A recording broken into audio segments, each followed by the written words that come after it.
व्यंग्य रचना का शीर्षक है जेब में आधार, जिंदगी निराधार। एक तो महामारी, ऊपर से महंगाई और बेरोजगारी। विपदा के समय सरकार के जो हाथ जनता के कंधों पर होने चाहिए वे जनता की जेबों में हैं। क्या बात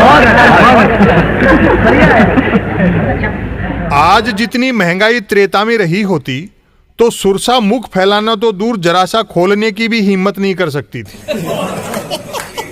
पेट्रोल डीजल लेते समय जब पंप ऑपरेटर कहता है कि जीरो देखिए, तब लाचार ग्राहक तय ही नहीं कर पाता कि जीरो के लिए उसे मशीन की तरफ देखना है या अपनी जेब की तरफ।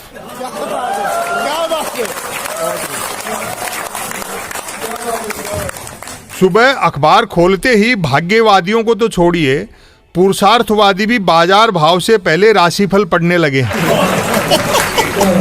बेरोजगारी से अपराध बढ़ गए हैं। तकनीक के जानकार अपराधी ऑनलाइन लूट रहे हैं और तकनीक से अनजान ऑफलाइन। महंगाई, बेरोजगारी की मार सज्जन दुर्जन सब पर पड़ी है। जेब कतरे तभी खुशहाल होते हैं जब लोग खुशहाल होते हैं। आज लोग बदहाल हैं, अतः जेब काटने वाले भी बदहाल हैं। सरकार की बात अलग है। अर्थशास्त्र समझ से बाहर है। आम आदमी का बटुआ खाली है और सरकार का खजाना भरता जा रहा है। मार्केट बैठ रहा है और शेयर मार्केट उछल रहा है। इन दिनों खाद्य तेल के भाव इस ऊंचाई पर हैं कि तेल शनिदेव के अलावा बहुत कम को नसीब है। क्या बात जो चीज 1 रुपए की 2 आती थी वह 2 रुपए की 1 आती है। कभी सब्जियों के भाव किलो के हिसाब से पूछे जाते थे और बेचने वाला पाव के बताता था। अब पूछे ही पाव के जाते हैं। पेट्रोल डीजल की कीमतें यूं ही बढ़ती रहीं तो संभव है आज जो कार लेकर सब्जी खरीदने जाता है कल वह उसी कार में सब्जी बेचने लगे। रसोई गैस सिलेंडर की डिलीवरी वाला कॉल बेल बजाए तो लगता है पुलिस थाने से फोन आया है। बस की यात्रा बस से बाहर होती जा रही है। ट्रेन का किराया हवाई जहाज के बराबर बैठने लगा है।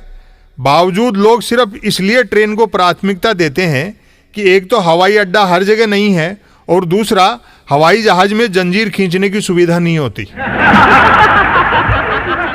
एयरलाइन कंपनियां यात्रियों से अंतिम पाई तक वसूलने में लगी हैं, मानो यात्री देश छोड़कर भाग रहे हों। अनाज भले ही महंगा है पर तसल्ली है कि दाने अभी तोलकर दिए जा रहे हैं। जिस दिन खेती पर कॉरपोरेट का कब्जा हो जाएगा दाने गिनकर दिए जाएंगे। बच्चों से परीक्षा में सवाल पूछा जाएगा कि दाल के दाने 1 रुपए में 2 दर्जन आते हैं तो बताओ 120 दानों की कीमत कितनी होगी। अब तो बस मोदी सरकार को चाहिए कि हर नागरिक के नाक मुंह पर तुरंत स्मार्ट मीटर लगाकर उसे आधार से जोड़ दे, ताकि सरकार के पास हिसाब रहे कि कौन कितनी ऑक्सीजन खींच रहा है। पहले भुगतान फिर ऑक्सीजन, अतः मीटर रिचार्ज में सिर्फ प्रीपेड का ऑप्शन हो। कई को मुझसे शिकायत हो सकती है कि मारे महंगाई बेरोजगारी के हम तो मरे जा रहे हैं और तुमको हंसी सूझ रही है। शिकायतकर्ताओं से करबद्ध निवेदन है कि हंस लो, वरना मोदी सरकार किसी भी दिन हंसी को जीएसटी के दायरे में ला सकती है। क्या बात